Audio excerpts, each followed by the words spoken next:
Olá, caríssimos, eu sou Carlos A. Júnior e sejam bem-vindos ao projeto Um Quarto de Oração na nossa catequese destrinchada.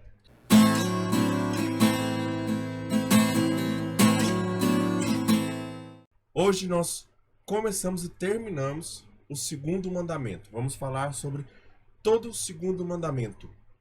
Não tomar o nome de Deus, o santo nome de Deus, em vão. Em alguns capítulos aqui, em alguns outros episódios, em outras aulas aqui, nós falamos sobre o significado do nome de Deus, né? Em algumas outros vídeos, se você quiser olhar em alguns outros vídeos deste canal, não da Catequese Destrinchada, mas de outros canais, de outros vídeos, nós falamos sobre o nome de Deus. Mas nós vamos falar agora sobre todos os pecados, sobre todas as nuances, sobre tudo o que devemos saber sobre o segundo mandamento. Então, antes de nós começarmos, quero te convidar a se inscrever no canal, deixar o seu like, tudo aquilo de praxe, como sempre, né? E também não se esquecer de me ajudar na minha campanha Compor Comigo, que é a campanha onde eu estou registrando e gravando as minhas músicas, estou tendo o processo de registrar e gravar as minhas músicas, tá bom? Então, quero te convidar também a me ajudar neste canal. Se você me conhece, me manda uma mensagem no Instagram ou no WhatsApp para você me ajudar para saber como me ajudar. Tá bom? Então é isso. Vamos para o nosso conteúdo de hoje. O conteúdo vai estar do 2142, 2142 até o 2167, certo? E o segundo mandamento, ele ainda está incluído naquele primeiro mandamento, naquele primeiro resumo que Jesus fala: amar a Deus, amarás o Senhor teu Deus de todo o teu coração, com toda a tua alma, com todas as tuas forças. O segundo mandamento, ele vai dizer, vocês vão me desculpar porque eu tô com um pigarro gigante, não passa, não sai, né? Eu acho que eu tô com algum tipo de ferida na garganta e realmente eu tô precisando limpar sempre a minha garganta. Então, nem com água passa, tem que tomar remédio sobre isso. Mas vamos lá. O segundo mandamento, ele fala o seguinte: não invocarás o nome em vão o nome do Senhor teu Deus. Então não é somente invocar o nome de Deus, não somente invocar o nome de Deus, mas invocá-lo em vão, ou seja, sem necessidade, certo? Foi dito também em Mateus 5, 33 e 34, vai dizer: foi dito aos antigos, não faltarás ao que tiveres jurado, pois eu digo-vos que não jureis em caso algum.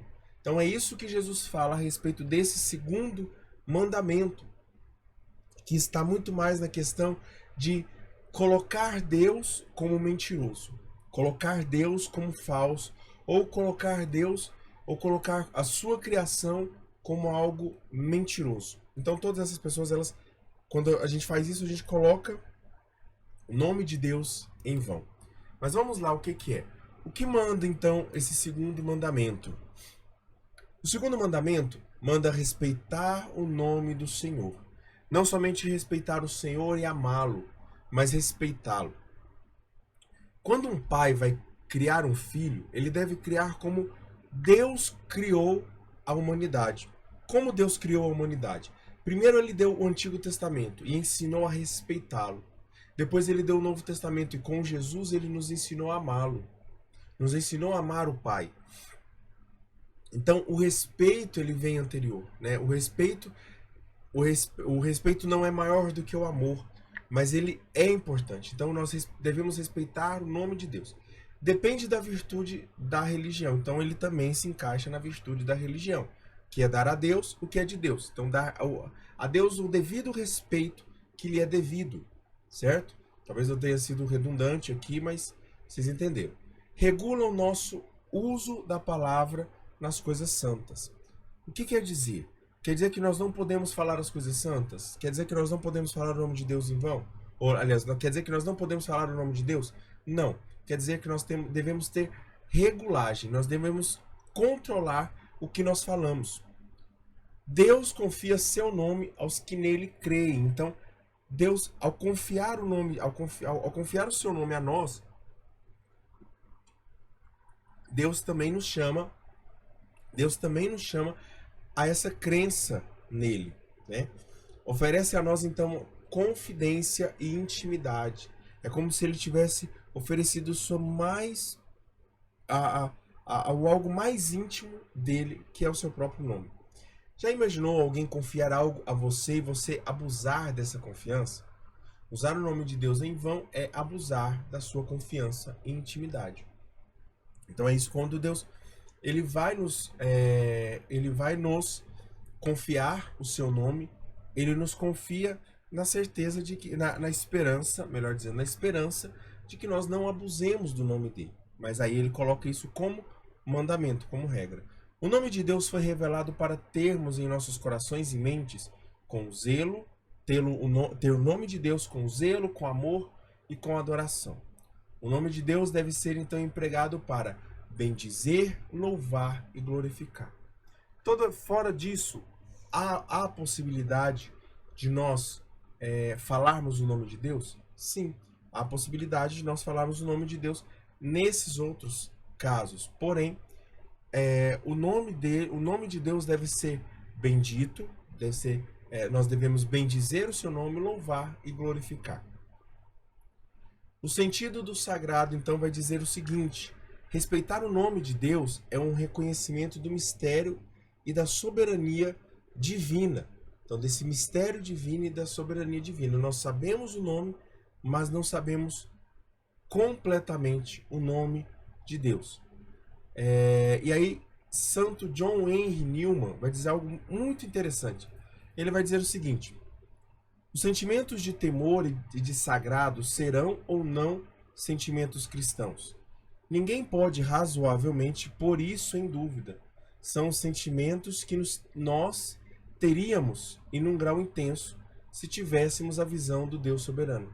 São os sentimentos que nós teríamos se tivéssemos consciência da sua presença. Ora, na medida em que acreditamos que ele está presente, devemos ter tais sentimentos. Não os ter é não estar conscientes dessa realidade, é não crer que ele está presente. Então, em relação ao nome de Deus, o que nós devemos dizer? O parágrafo 21:45 vai dizer: o cristão deve testemunhar sem medo. Testemunhar o nome de Deus sem medo. Não deve ceder a esse medo. Somos chamados a falar o nome de Deus, a testemunhar o nome de Deus. E esse testemunho é falar o bem, ou seja, é dizer bem de Deus naquilo que ele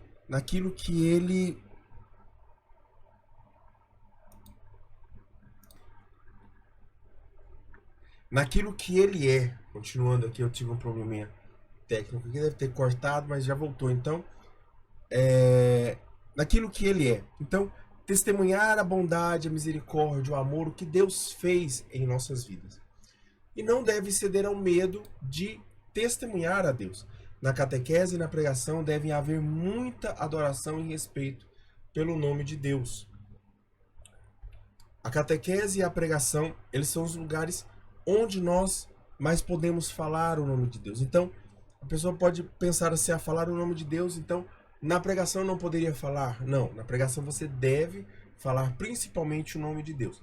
Aqui, o pecado está em falar em vão o nome de Deus.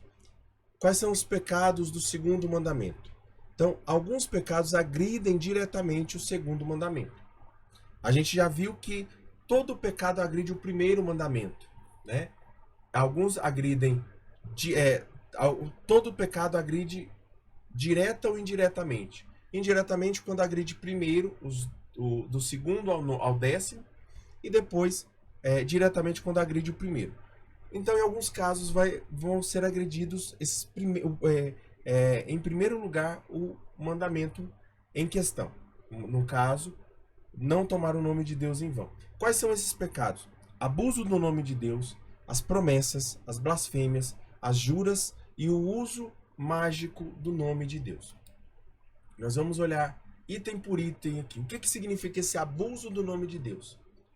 Proíbe o uso do nome de Deus, que quer dizer usar de forma inconveniente o nome de Deus.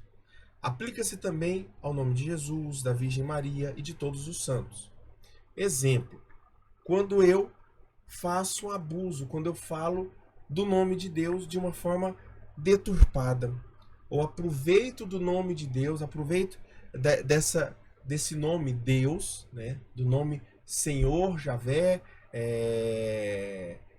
Yahvé, ou qualquer outra nomenclatura, né, para Deus, mas principalmente o fato de nós abusarmos da sua criação, abusarmos do Criador, dessa divindade, né, da divindade.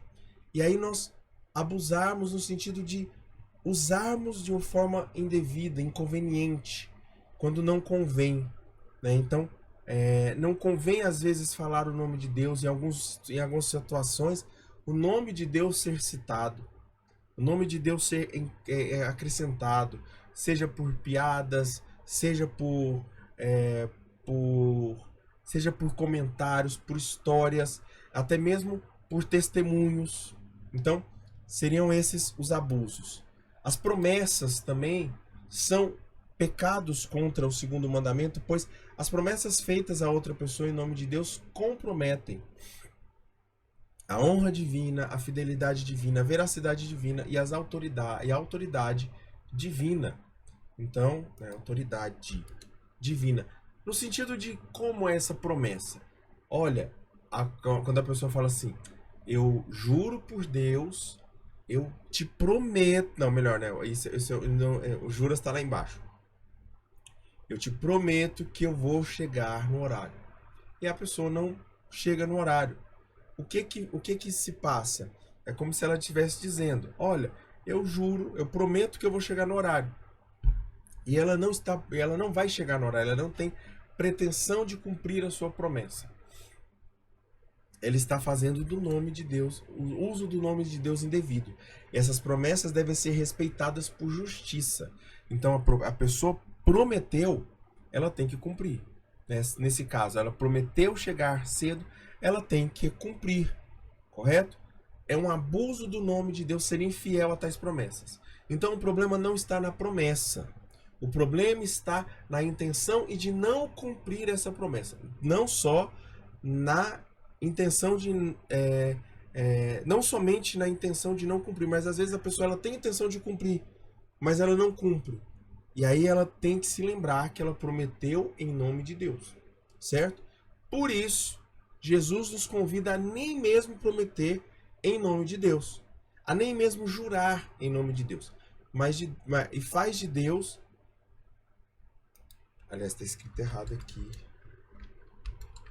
Faz de Deus, de certa forma, um mentiroso, né? Óbvio que Deus não é mentiroso, Deus é a própria verdade, não faz de Deus mentiroso, mas faz com que as pessoas tenham a imagem de Deus sendo mentiroso. E isso compromete a imagem de Deus, compromete a visão que a pessoa tem de Deus. O problema aqui não está somente em Deus, em se Deus será prejudicado ou não. Obviamente que não, Deus não vai ser prejudicado. Deus não vai ser prejudicado. Porém, a questão aqui é que você causa um escândalo, causa um abuso do nome de Deus e causa um desvio. A pessoa ela vai ter uma visão diferente de Deus, certo? O outro pecado é a da blasfêmia. Este pecado opõe-se diretamente ao segundo mandamento, porque é uma forma de... Como é que se peca nesse mandamento?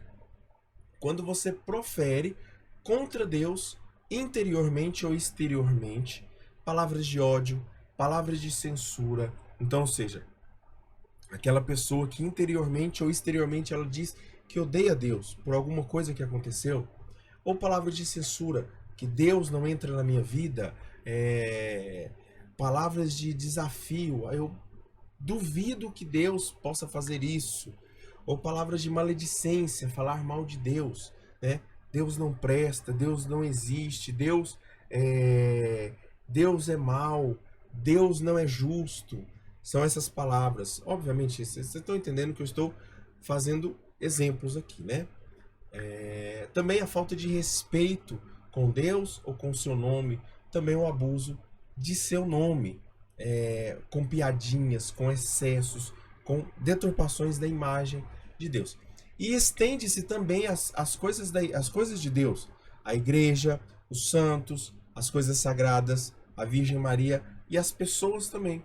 Algumas pessoas, os padres, as religiosas, pessoas que são ao santo matrimônio também, pessoas que podem, por exemplo, não falar de Deus, mas falar de um casal que se casou na igreja e dizer e deturpar e denegrir o matrimônio, a imagem do matrimônio e de qualquer outro sacramento também. Também é blasfêmia recorrer ao nome de Deus para rejeição da religião, ou seja, para justificar, aliás, para recorrer ao nome de Deus para justificar práticas criminosas. Por exemplo, eu fiz tal coisa porque Deus, eu cometi esse crime, né? Eu não vou falar com algum crime, mas você pensa em qualquer crime e a pessoa dizer, porque Deus me mandou. Ou falar assim, não, eu estou escravizando esse povo, eu escravizei esse povo porque eu era superior a ele e Deus me deu essa superioridade. Também não. Torturar ou condenar à morte por Deus. Ele deve morrer, fulano deve morrer porque Deus assim o quer. Não, Deus não quer assim, certo? Então, isso é uma forma de rejeitar a religião, de dar a Deus o que é de Deus. Você está tomando o lugar de Deus. A blasfêmia é contrária ao respeito devido a Deus e ao seu santo nome. É em si já um pecado grave, ou seja, não há como proferi-la sem ser pecado. Não há como proferir uma blasfêmia sem ser pecado. No sentido de que, lembra quando eu falei a respeito da intenção, a respeito da circunstância e do objeto? Então, no caso aqui, o objeto é a blasfêmia. Mas quando a pessoa faz, ela já faz com a intenção.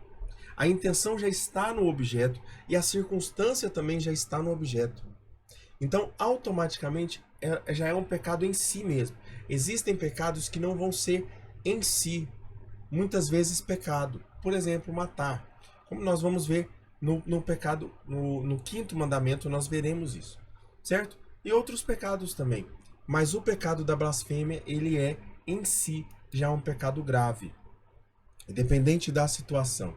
As juras também são consideradas pecados contra esse mandamento. Por quê? Jurar em nome de Deus de maneira frívola ou sem necessidade. Quer dizer que eu não posso jurar? Não. Quer dizer, eu posso jurar sim. Eu posso jurar sim, mas se não for de forma frívola e nem sem necessidade, porque existem situações que terão necessidade para dar uma veracidade para aquilo que você está falando. Ou seja, uma jura nunca deve estar ligada ou a uma mentira, ou uma má intenção, ou algo que vá denegrir a imagem de Deus. As juras são uma falta de respeito para com Deus, para com o Senhor, quando invocam o nome de Deus sem intenção, sem essa intenção de blasfêmia. Ou seja, na intenção de blasfêmia, é blasfêmia. Quando você invoca o nome de Deus sem intenção, né, quando você invoca já é uma falta de respeito, jurar algo em nome de Deus. Também o uso mágico do nome de Deus. Aqueles que usam o nome de Deus atribuindo a práticas mágicas, dizendo, eu consigo curar em nome de Deus, eu consigo, entende? Ou aquelas pessoas que usam o nome de Deus para práticas religiosas que de certa forma, como que eu vou explicar isso? Em casos onde existe uma pilantragem, né? Não no sentido religioso, mas no sentido de pilantragem, onde a pessoa está ganhando dinheiro, ela está abusando das pessoas, do povo. Então, nessas práticas mágicas, onde você vai atribuir o nome de Deus, correto? Quais são alguns outros pecados contra o nome de Deus? também jurar em falso. Nós já falamos das juras, mas agora vamos aprofundar então um pouco mais. Por isso que ela foi um pouquinho mais curta, para nós falarmos um pouco mais sobre isso. Se você jurar em nome de Deus, mesmo que se jurar em nome de Deus, mesmo que na verdade, é pecado. Quanto mais jurar na mentira, né? Então, eu estou na verdade, eu estou falando a verdade, mas eu vou jurar, eu ainda vou usar o nome de Deus. Eu posso jurar por alguma outra coisa? Melhor que não, né? Melhor que não. Mas quando eu for jurar, que não seja por Deus. No sentido de que eu não posso colocar Deus como testemunha, porque Deus não é minha posse. Deus não é minha posse. Talvez essa seja a grande chave de leitura dessa aula. Deus não é a minha posse. Eu não tenho posse do nome de Deus, né?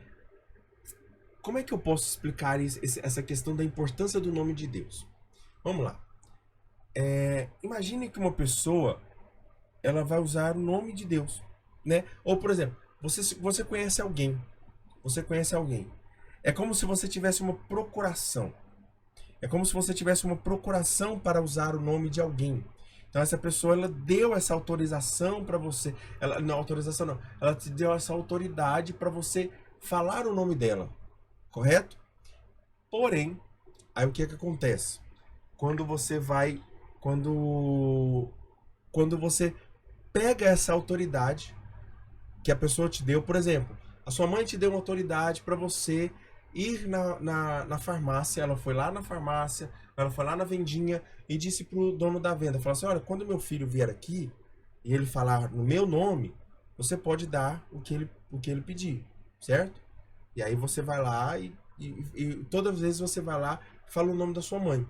Se caso a sua mãe não peça alguma coisa, você vai lá e pede no nome dela, você está abusando, usando o nome dela em vão. Ou seja, sem ela estar te autorizando a usar naquela situação. Entende? Então acho que isso fica muito mais fácil para ser explicado, muito mais catequético até mesmo, né? Então, a gente pode usar o nome de Deus, mas não nas juras, certo? Fazer o juramento ou jurar é tomar a Deus como testemunha do que se afirma. É dizer que Deus está do seu lado naquela situação. Então, não é que Deus não esteja do nosso lado, mas é como se nós disséssemos que Deus é nossa propriedade e que nós temos autoridade de Deus para isso. Nós não temos. Deus, ele apenas distribui e doa e nos torna administradores da sua autoridade, certo? É invocar a veracidade divina como garantia da própria veracidade. Ou seja, é aquela pessoa que faz isso que eu disse. Olha, eu preciso convencer fulano de algo, eu preciso convencer alguém de algo. E aí o que eu faço? Eu vou lá e falo assim, não, eu tenho Deus como minha testemunha, é Deus do céu que eu garanto que isso é real, que isso é verdade. Então usar a garantia, o nome de Deus como garantia. O juramento também compromete o nome de Deus, pois pode levar as pessoas a crer que Deus não tem palavra ou não tem honra ou algo assim. Então deve-se reprovar o falso juramento. Deus é a verdade e tudo que não é verdade vai contra Deus. Então usar na mentira se torna mais agravante. O juramento falso invoca Deus como testemunha de uma mentira. Então é dever do cristão reprovar qualquer falso juramento. Certo? Além do falso juramento, além de jurar em falso, também nós temos o perjúrio. E o que seria o perjúrio? Comete perjúrio aquele que, sob juramento, faz uma promessa que não tem intenção de cumprir. Então a pessoa ela jura, aí já é o juramento. A jura falsa, ela é basicamente o que aconteceu no passado, certo? Ela está contando uma história. O perjúrio é algo do futuro. Ela está jurando que está falando a verdade, ou que vai falar a verdade. Por exemplo, pode ser nos tribunais, sobre o juramento ela promete que não tem intenção de cumprir. Exemplo, que pode acontecer muito. Casais casando-se no religioso e prometendo, jurando que serão abertos à vida. No sentido de como a igreja os convida a viver, né? Aí existem casais que se casam, mas que dizem que não irão ter filhos, um para o outro, né? Ou um homem ou uma mulher que se casa prometendo fidelidade, mas não irá cumprir, certo? E aí, esses juramentos são perjúrio, é algo pior do que isso. Ou que depois de ter prometido sob juramento, de fato não cumpre, né? Não vai cumprir o fato, não vai cumprir aquilo que foi prometido. Mais uma vez, pode-se incluir o caso do matrimônio aqui. A pessoa que jurou e ela depois não cumpriu. Ela está pecando também com perjúrio. Tá vendo? Olha só. Parece que é o que acontece. Os mandamentos eles são ligados uns aos outros. Uns aos outros. E aqui a gente pode cair não só em um pecado, mas em todos, se a gente olhar. O perjúrio aqui, por exemplo, é como o do matrimônio, certo? Comprometer-se sob o juramento é contrário à santidade do nome de Deus. E aí aqui entra o juramento também do tribunal e tudo mais desse juramento. O que Jesus ele nos chama e nos convida a dizer? Jesus nos manda então no Sermão da Montanha não jurar de forma alguma, mas dizer apenas sim mas dizer o que aconteceu ou o que não aconteceu. Sim, sim, não, não. O que passa disso vem do maligno, sem excessos. Deus não quer excessos. Jesus não quer excessos. Jesus não quer excessos nas nossas palavras, para nós ficarmos embromando, aumentando, enchendo linguiça, para cumprir uma veracidade. Apenas diga. Se as pessoas vão acreditar ou não, aí é problema delas. Você vai dizer a verdade. É o que Jesus está nos convidando a fazer. Todo juramento, então, implica uma referência a Deus, mesmo que Deus não seja invocado explicitamente, mas todo juramento ele vai alcançar a Deus nesse sentido. Que a presença de Deus e da sua verdade deve ser honrada em toda palavra, porque Deus está em todos os lugares. Então a sua presença está aqui. É como se nós estivéssemos mentindo na frente de Deus. Mentindo na frente de Deus. Cada afirmação é um testemunho de respeito ou desrespeito a Deus. Cada atitude, cada afirmação, o que nós falamos, o que nós fazemos, são atitudes de ou respeito ou desrespeito a Deus. Só existem duas realidades. Eu, por exemplo, acredito que com essa catequese que eu estou dando, eu estou respeitando a Deus. Quando nós pecamos, nós estamos desrespeitando a Deus e estamos dando contra-testemunho do seu nome. O juramento é a verdade. Então nós não precisamos apenas seguir no juramento, mas apenas dizer a verdade. São Paulo nos ensina que juramos diante de Deus e que nosso juramento deve corroborar com a verdade. Ou seja, deve ser um ajudante da verdade. A verdade ela é suprema em todas as outras coisas. Então as nossas atitudes elas devem falar da verdade. Não há oposição ao juramento. Olha aqui, ó. Não há oposição ao juramento, desde que seja acompanhado com a verdade. Certo? Então aquilo que a gente disse aqui, né, tá meio contraditório, né? Mas o que eu estou dizendo é, se eu juro para afirmar, para dar veracidade ao juramento, eu estou pecando. Mas se eu juro, mesmo que seja algo verdadeiro, nesse primeiro exemplo, mas se eu juro porque é a verdade, porque eu quero que a verdade seja manifestada, aí sim. Entenda que no primeiro caso eu estou me defendendo a minha imagem. No segundo caso eu estou defendendo a imagem de Deus. Então, no primeiro caso, mesmo que seja a verdade, a intenção é me defender, é me proteger. Na segunda, é dar testemunho de Deus. Isso é diferente, entende? Vê que a intenção, ela muda o fato. A intenção de me proteger se torna pecado. A intenção de proteger o outro não torna... A intenção de proteger Deus, de dar testemunho de Deus, não é pecado.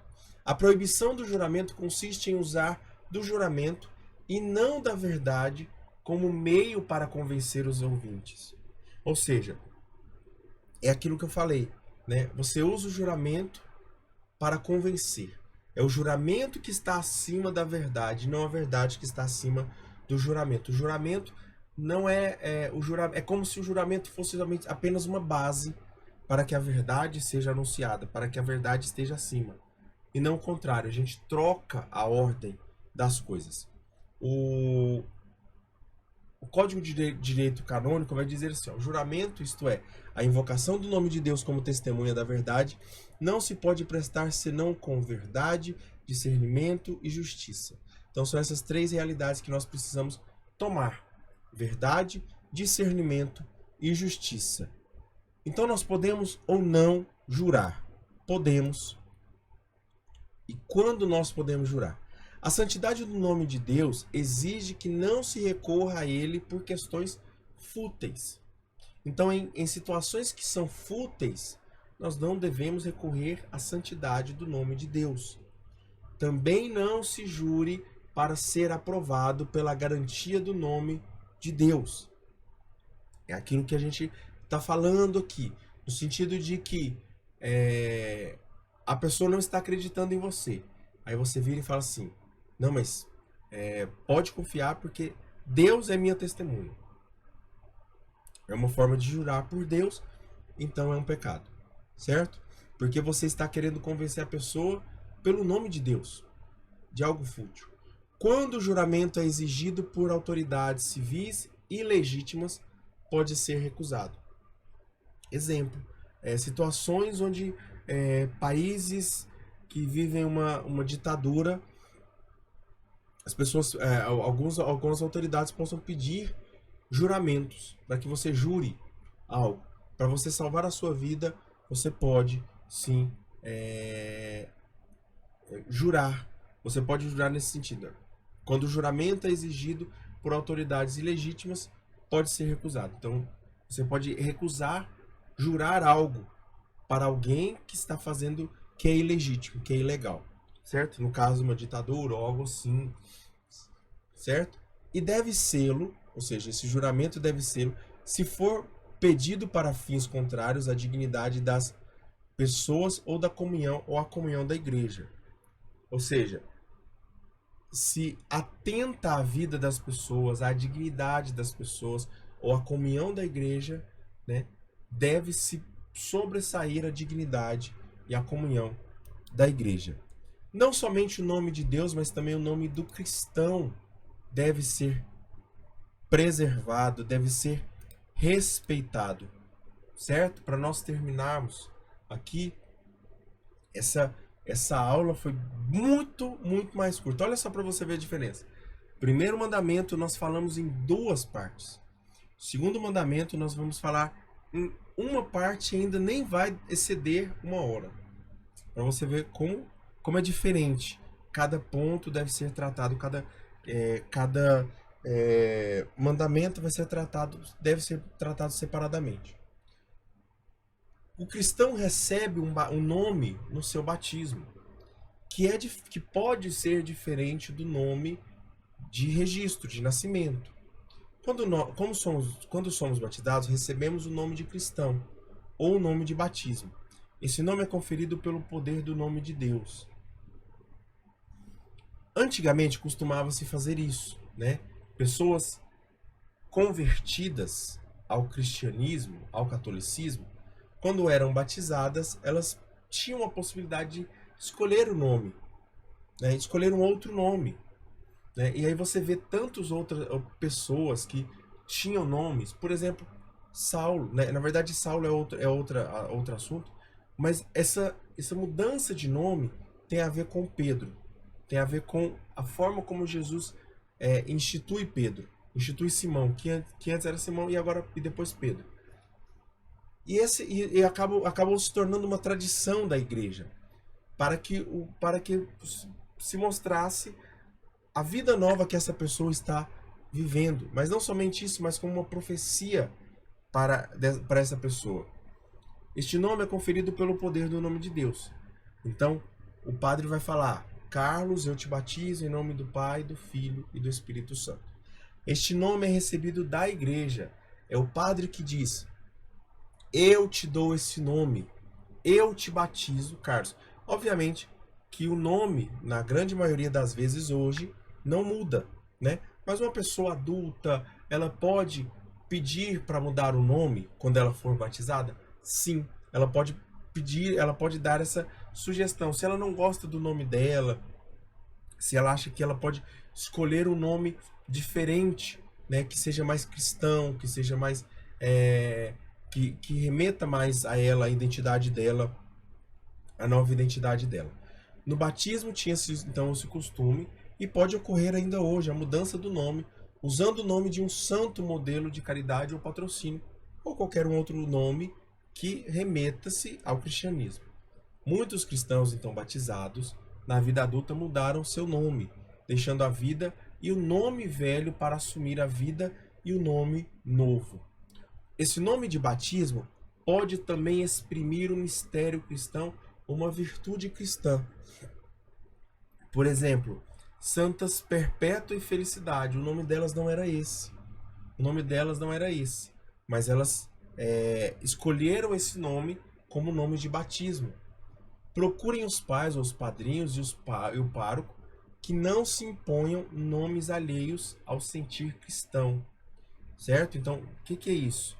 Quando você for dar o nome para alguém, né, um pai, um padrinho ou pároco, for dar um nome que não seja algo que remeta-se ao que é fora do que é ser cristão, certo? Ou fora do que é cristão. Nesse sentido, nesse caso, de mudar o nome. Não somente o nome do cristão, mas também o sinal do cristão. Ao iniciar o dia ou qualquer outra atividade, o cristão deve fazer o sinal da cruz, invocando o nome de Deus sobre si. Então ele deve, ao iniciar os seus trabalhos, a sua vida, né, isso remete ao nome de Deus. Por quê? Por que vai remeter ao nome de Deus? Porque vai colocar Deus no centro da vida do cristão. Vai colocar Deus. Então, sim, vocês conseguem entender que os mandamentos, eles não estão ligados somente a proibições, mas ações também que nós devemos ter para incluir e amar a Deus e colocar Deus nas nossas vidas. E colocar Deus nas nossas vidas, invocando assim o nome de Deus sobre si. O sinal da cruz, então, consagra suas atividades, aquilo que ele vai fazer, consagra sua oração também. Também é um apelo para a graça de Deus, né? Ou seja, eu rezo, eu trabalho, eu vou me alimentar, eu vou começar um empreendimento em nome do Pai, do Filho e do Espírito Santo, pedindo a graça. Esse sinal da cruz é o pedir a graça de Deus. E também esse sinal da cruz nos fortalece nas tentações, porque nos dá a graça. A maior graça que Deus quer nos dar é vencer as tentações e as dificuldades, principalmente que a nossa alma seja salva.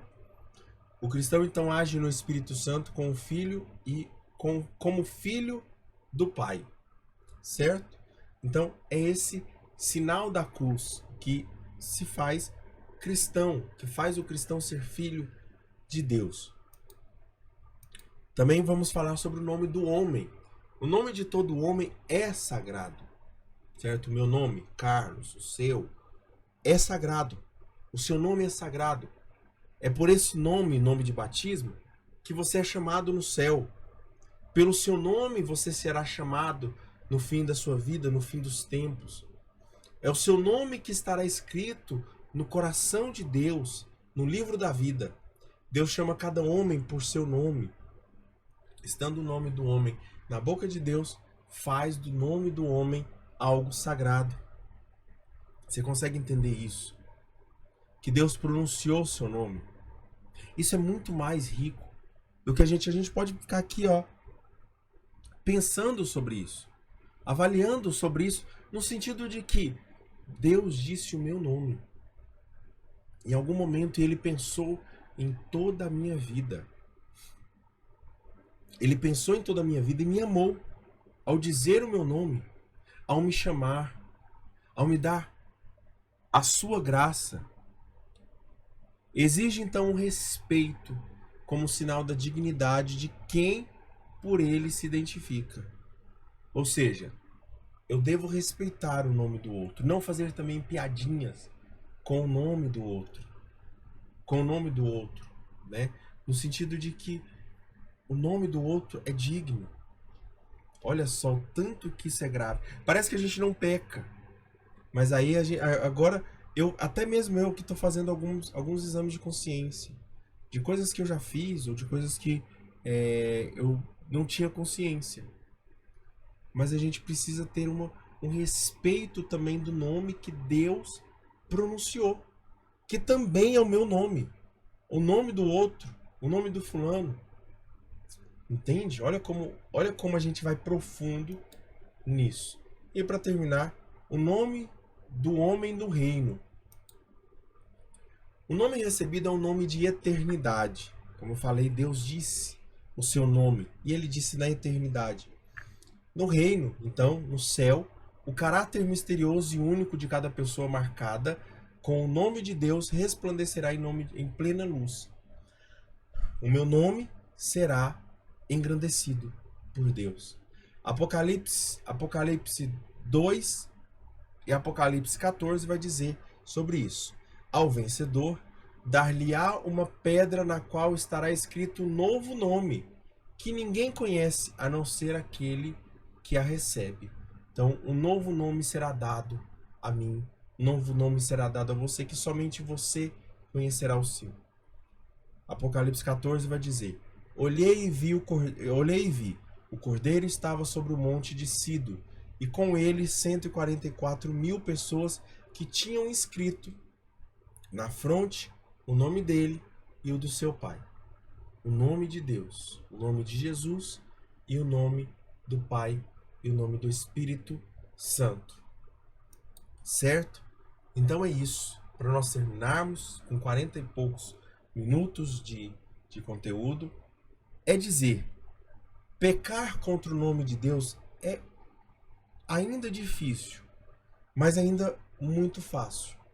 Em alguns casos, a gente acha que o problema de pecar é somente as piadinhas. O próprio Papa ele falou isso para nós terminarmos. Há pouco tempo ele recebeu alguns comediantes e ele disse sobre fazer piadas com o nome de Deus. O Papa lembrou que o bom humor é algo que agrada a Deus. O bom humor é algo que agrada a Deus. Se obviamente as pessoas entendem que aquilo é uma piada, se as pessoas entendem que Deus não está sendo difamado ali, né? Nós não estamos pecando contra esse mandamento. Se nós não estamos deturpando a imagem que tem de Deus, nós podemos às vezes fazer uma piada que remeta ao nome de Deus, que remeta a Deus, à divindade, a Jesus. Porém, nós não devemos denegrir e deturpar o testemunho de Deus, mesmo nas piadas, certo? A intenção, ainda que jocosa, ela não é aceita, porque você está deturpando, denegrindo a imagem de Deus, correto? E aí, o Papa ele nos convida a esse bom humor, a entender que Deus não é rígido nesse sentido, né? Mas entender que nós podemos pecar em outras realidades também, correto? Então é isso. Quero te convidar mais uma vez a se inscrever no canal, deixar o seu like, compartilhar esse vídeo com outras pessoas, né? E você assistiu até o final aqui. Deus abençoe a sua vida e nós nos encontramos na próxima aula. Louvado seja o nosso Senhor Jesus Cristo, para sempre seja louvado. Tudo por Jesus e nada sem Maria. Em nome do Pai, do Filho e do Espírito Santo.